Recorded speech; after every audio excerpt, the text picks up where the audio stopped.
Hello दोस्तों, this is Manish Saini and you are watching Sankalp academy. तो आज हम यहाँ पर बात करने वाले हैं संविधान संशोधन के बारे में और यहाँ पर जानेंगे कौन कौन से अमेंडमेंट हमारे लिए यहाँ पर महत्वपूर्ण है और एग्जाम के पॉइंट ऑफ व्यू से उनकी कौन कौन सी विशेषताएं यहाँ पर हमारे लिए महत्वपूर्ण होने वाली है, उन सभी के बारे में डिस्कस करेंगे। और आपके पास यहाँ पर दो टेबल हमें दिखाई पड़ रही हैं। पहली जो टेबल है हमारे पास, वहां पर संशोधन का वर्ष है, यानी किस वर्ष उन्हें संशोधन किया गया और वो कौन सा अमेंडमेंट था, और दूसरी तरफ यहाँ पर उसकी विशेषताएं हैं, उसकी फीचर्स हैं। तो ऐसी दो टेबल हमारे सामने यहाँ पर दिखाई पड़ रही हैं। ये आज हमारी जो संविधान संशोधन की फर्स्ट है ये, और सेकंड जो पार्ट है वो आपको नेक्स्ट यहाँ पर मिलने वाला है। तो ऐसे कुल मिलाकर हम 20 से 25 यहाँ पर संशोधन को देखने वाले हैं जो एग्जाम के पॉइंट ऑफ व्यू से यहाँ पर महत्वपूर्ण है। अगर आप इस चैनल पर नए हैं तो प्लीज सब्सक्राइब करें, अपने दोस्तों के साथ शेयर करें। आप शेयर करते हैं, सब्सक्राइब करते हैं तो हम भी यहाँ पर मोटिवेट होते हैं जानकारी आप तक पहुंचाने के लिए। तो आज हम बात करेंगे यहाँ पर संशोधन के बारे में। हम बात करते हैं हमारे कॉन्स्टिट्यूशन का आर्टिकल 368। आर्टिकल 368 संबंधित है यहाँ पर हमारे संविधान संशोधन से। इसको हमने दक्षिण अफ्रीका से यहाँ पर ग्रहण किया था, यानी इसको हमने दक्षिण अफ्रीका से यहाँ पर अडॉप्ट किया था और उसके जो फीचर्स थे उसको भारतीय परिस्थिति के अनुरूप यहाँ पर उनको शामिल किया था। अगर हम बात करते हैं संशोधन की आवश्यकता हमको क्यों पड़ती है हमारे संविधान को, क्योंकि समय और परिस्थितियां लगातार ही चेंज होती है और उन चेंज हुई परिस्थितियों के अनुसार ही हमें अपने कानूनों में बदलाव करना पड़ता है। तो इन्हीं बदलाव की वजह से ही हमने यहाँ पर संविधान संशोधन की जो प्रणाली है उसको यहाँ पर अपने संविधान में यहाँ पर शामिल किया था। यहाँ पर दो तरीके से हम संशोधन कर सकते हैं। 368 में दो व्यवस्थाएं यहाँ पर दी गई हैं। अगर हम बात करते हैं संसद का जो अधिकार है वो यहाँ पर संविधान संशोधन से है, यानी अगर किसी अमेंडमेंट में कोई अमेंडमेंट करना है संसद संविधान में तो वहां पर वो केवल संसद के द्वारा ही किया जाएगा। राज्य विधानमंडल या राज्य विधान परिषद को ऐसी कोई भी शक्ति यहाँ पर नहीं दी गई है, संसद ही यहाँ पर अमेंडमेंट कर सकती है। तो एक तो बात यहाँ पर यह है। 368 में दो व्यवस्था दी गई हैं। एक तो यह व्यवस्था है कि संसद केवल अपने अधिकारों के द्वारा ही यहाँ पर अमेंडमेंट कर सकती है, और दूसरी जो परिस्थिति है यहाँ पर उसे कम से कम आधे से अधिक राज्यों का यहाँ पर समर्थन चाहिएगा। कुछ ऐसी व्यवस्थाएं यहाँ पर दी गई हैं, चाहे वो राज्य कानून को बदलने से संबंधित हो या जो समवर्ती सूची है उसको चेंज करने से संबंधित हो, तो कम से कम आधे राज्य यहाँ पर होने चाहिए उसके समर्थन में, उस अमेंडमेंट के समर्थन में। तो ऐसी हम बात करते हैं, हमारे पास यहाँ पर जो पहला अमेंडमेंट था वो 1951 में किया गया था। यदि हम बात करते हैं, हमारा जो संविधान था वो 26 जनवरी 1950 को लागू हुआ था और लागू करने के अगले वर्ष ही यानी 1951 में हमको पहले संविधान संशोधन की आवश्यकता यहाँ पर होती है। तो हम करते हैं कि 9वीं अनुसूची को यहाँ पर इसमें शामिल किया गया था, और 9वीं अनुसूची को शामिल करते ही इसका जो मेन पर्पस था हमारे संविधान में संशोधन का, वो था यहाँ पर जो लैंड रिफॉर्म को लागू करने के लिए। और सबसे महत्वपूर्ण बात यहाँ पर यह है कि जो 9वीं अनुसूची है उसको कानून की समीक्षा यहाँ पर नहीं की जा सकती, यानी आप 9वीं अनुसूची में जो विषय शामिल किए गए हैं उनके लिए आप कोर्ट में नहीं जा सकते हैं, यानी वो वहां पर उनकी कानूनी समीक्षा नहीं की जा सकती है। तो जो पहला अमेंडमेंट था एक वो एग्जाम के पॉइंट ऑफ व्यू से यहाँ पर महत्वपूर्ण होता है, 1951 में किया गया था और 9वीं अनुसूची यहाँ पर इसमें सम्मिलित की गई थी। कई बार एग्जाम में यह प्रश्न भी पूछा जाता है कि हमारे संविधान संशोधन को, पहला जो संविधान संशोधन था उसकी आवश्यकता यहाँ पर कब होती है, तो ये प्रश्न भी उठता है। तो 1951 में पहला अमेंडमेंट किया गया था यहाँ पर हमारे संविधान में। दूसरा जो हमारे पास यहाँ पर महत्वपूर्ण अमेंडमेंट है वो है यहाँ पर 7वां संविधान संशोधन जो 1956 में यहाँ पर किया गया था। यहाँ पर राज्यों के वर्गों की समाप्ति की गई थी। हम बात करते हैं जो 1956 का वर्ष था यहाँ पर राज्यों के पुनर्गठन से संबंधित है। यहाँ पर राज्यों का पुनर्गठन किया गया था, इसके लिए एक आयोग भी बनाया गया था। तो वहां पर यह कहा गया था कि राज्य के वर्गों की समाप्ति यहाँ पर होनी चाहिए। जब हम आजाद होते हैं तो वहां पर 4 भागों में राज्यों को डिवाइड किया गया था, ABCD करके, क ख ग करके। तो अलग अलग राज्य उन वर्गों में यहाँ पर डिवाइड किए गए थे, तो उन वर्गों की यहाँ पर समाप्ति की गई थी। उन वर्गों की समाप्ति के बाद यहाँ पर 14 राज्य और 6 यूटीज हमें दिखाई पड़ते हैं। एग्जाम के पॉइंट ऑफ व्यू से ये काफी यहाँ पर महत्वपूर्ण हो जाता है। कई बार एग्जाम में पूछा भी गया था प्रश्न कि सबसे पहले जब पुनर्गठन आयोग यहाँ पर बनाया गया था तो उसके बाद कितने राज्य यहाँ पर बनाए गए थे, तो 14 राज्य बनाए गए थे और जो यूटीज थे वो यहाँ पर उनकी संख्या 6 रखी गई थी। नेक्स्ट यहाँ पर महत्वपूर्ण है इस संविधान संशोधन में वो था कि 2 या 2 से अधिक राज्यों के लिए एक हाईकोर्ट की व्यवस्था की गई थी। तो अक्सर हम जो वर्तमान समय में भी ये देखते हैं कि एक या एक से अधिक राज्यों के लिए यहाँ पर एक हाई कोर्ट की व्यवस्था की गई थी, ताकि जो एक्स्ट्रा बर्डन है उसको हम यहाँ पर मैनेज कर सके। नेक्स्ट जो अमेंडमेंट है हमारे संबंधित है 31वां संविधान संशोधन है, 1973 में किया गया था, और यहाँ पर लोकसभा की सीटों को बढ़ाकर 545 किया गया था। हम बात करते हैं एट प्रेजेंट यहाँ पर जो सीटें हैं वो 545 ही हैं। 443 यहाँ पर जो निर्वाचित होते हैं, और 2 जो हैं वो राष्ट्रपति के द्वारा एंग्लो इंडियन सदस्य हैं उनको यहाँ पर मनोनीत किया जाता है। लेकिन उनका जो कार्यकाल था 10 वर्ष का, वो अब वहां पर नहीं बढ़ाया गया है। तो हम मानकर चल रहे हैं कि 2 एंग्लो इंडियन है उनकी यहाँ पर समाप्ति होने वाली है। नेक्स्ट जो हमारे पास वो है यहाँ पर 36वां संशोधन 1975। सिक्किम को 22वां राज्य का यहाँ पर दर्जा दिया गया था इस संविधान संशोधन के द्वारा। अगर हम बात करते हैं सिक्किम भारत का पहले राज्य नहीं था। सिक्किम एक अलग स्टेट या अलग राज्य या अलग देश भी हम कह सकते थे। सिक्किम की जनता के द्वारा यहाँ पर कहा गया कि वो भारत का हिस्सा बनने वाले हैं, तो वहां पर वोटिंग हुई और सिक्किम उस वर्ष के बाद यहाँ पर भारत का राज्य बन रहा है। और एग्जाम के पॉइंट ऑफ व्यू से 36वां संविधान संशोधन वो काफी महत्वपूर्ण है। एग्जाम में ये प्रश्न भी कई बार पूछा गया है, तो काफी यहाँ पर महत्वपूर्ण हमें दिखाई पड़ता है। नेक्स्ट बात करते हैं हम यहाँ पर 42वां संशोधन 1976। ये संशोधन का जो समय था, अगर आप देखते हैं, इमरजेंसी यानी आपातकाल का समय था, और ऐसे अमेंडमेंट किए गए थे यहाँ पर जो आपातकाल को सुचारू रूप से चलाने के लिए यहाँ पर बनाए गए थे। यहाँ पर इतना बड़ा संविधान संशोधन था यहाँ पर, इसको कभी कभी हम लघु संविधान की संख्या भी यहाँ पर दे देते हैं, यानी लघु संविधान की संख्या भी यहाँ पर जो मीडिया थी उसने यहाँ पर प्रदान की थी। कई बार एग्जाम में ये पूछा गया है कि हमारे जो अमेंडमेंट है कौन सा यहाँ पर लघु संविधान है, तो 42वां संविधान संशोधन 1976 जो है वो यहाँ पर लघु संविधान है। हम बात करते हैं कौन कौन से इंपॉर्टेंट फीचर थे इसमें। तो सबसे पहले बात करते हैं यहाँ पर मूल कर्तव्य यहाँ पर शामिल किए गए थे हमारे 42वें संविधान संशोधन के द्वारा, और भाग 4A में और जो आर्टिकल है यहाँ पर 51A में इनको यहाँ पर शामिल किया गया था। और नेक्स्ट जो है हम बात करते हैं प्रस्तावना में 3 नए वर्ड यहाँ पर जोड़े गए थे, समाजवादी, पंथनिरपेक्ष और अखंडता। इन 3 वर्डों को यहाँ पर शामिल किया गया था।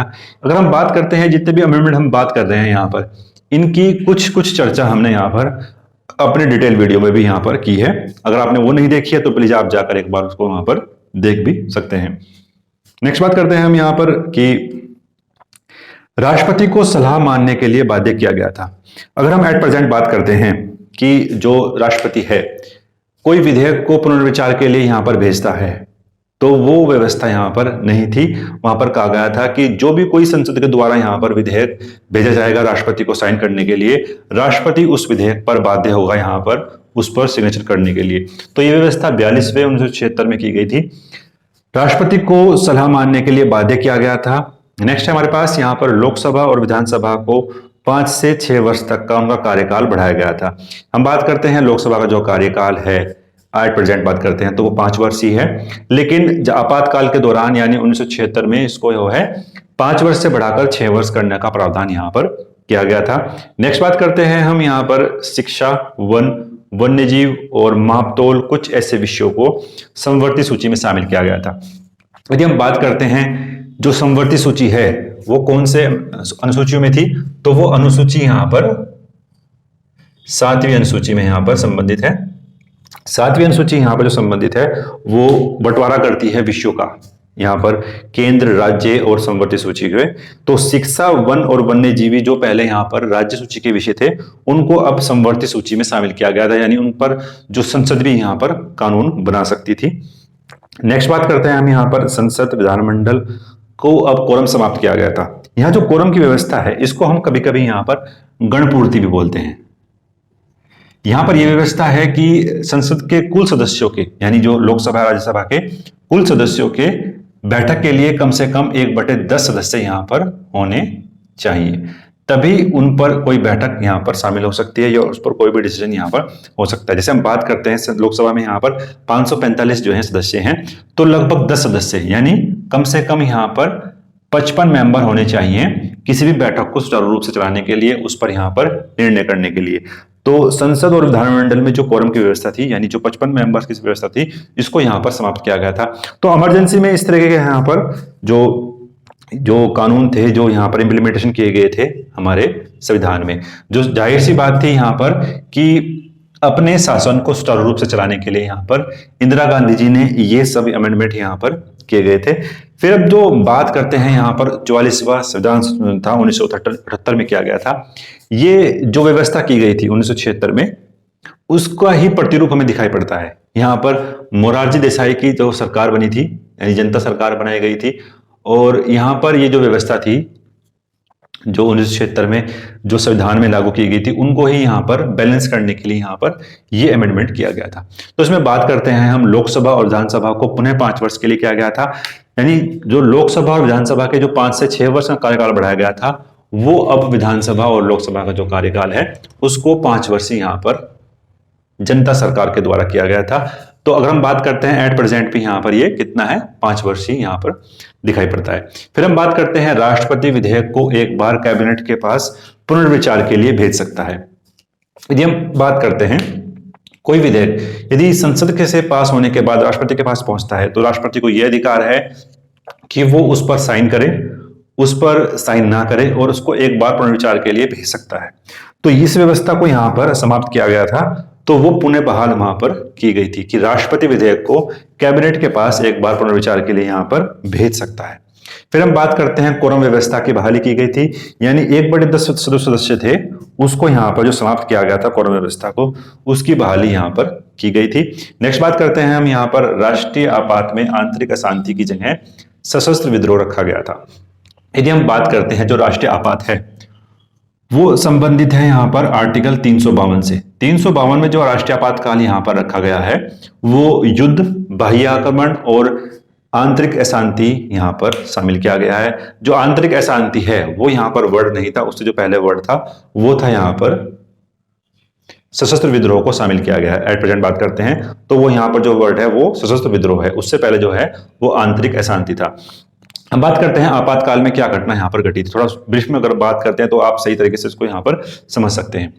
इंदिरा गांधी जी ने आंतरिक अशांति के नाम पर यहाँ पर पूरे देश में आपातकाल लागू किया था।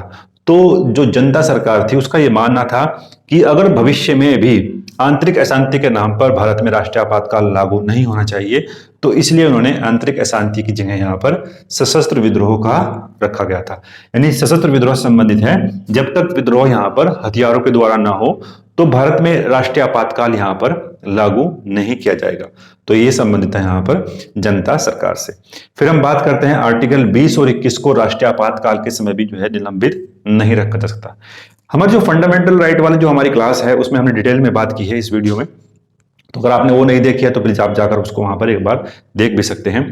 तो यहाँ पर जो संबंधित है वो जिस तरीके से ही यहाँ पर आपातकाल में किन किन कठिनाइयों का यहाँ पर सामना किया था देश ने, देश की जनता ने, तो उसी का ही यहाँ पर प्रतिरूप हमें दिखाई पड़ता है कि अगर भविष्य में ऐसा कोई भी गवर्नमेंट यहाँ पर ना कर पाए तो आर्टिकल 20 और 21 को राष्ट्रीय आपातकाल के समय भी यहाँ पर निलंबित नहीं किया जा सकता। ऐसा प्रावधान यहाँ पर जनता गवर्नमेंट के द्वारा किया गया था। तो अगर आपको कमेंट बॉक्स में बताना है कि 20 और 21 में हमारा किससे संबंधित है।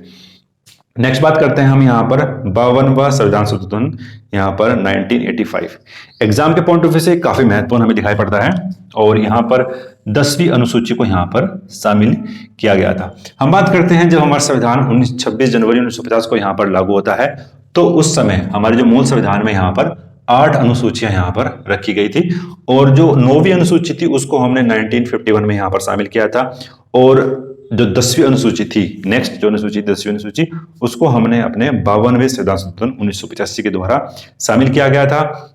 तो ये संबंधित है हमारे दल बदल कानून से।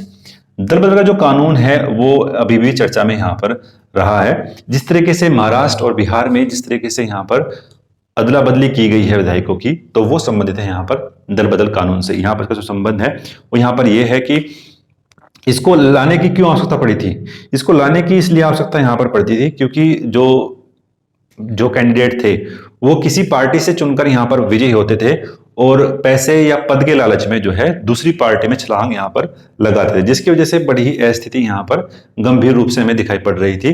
तो उसमें ये कहा गया था कि जो प्रत्याशी इस तरीके की कार्रवाई में शामिल होंगे, यानी दल बदल में शामिल होंगे, तो उनकी यहाँ पर कार्रवाई की जाएगी और उनकी सदस्यता यहाँ पर रद्द की जाएगी। तो दल बदल का जो कानून है वो संबंधित है हमारे यहाँ पर दल बदल से। ये जो व्यवस्था है एक राज्य में भी पहले से लागू थी, पूरे संविधान में लागू होने से पहले ही राज्य में थी।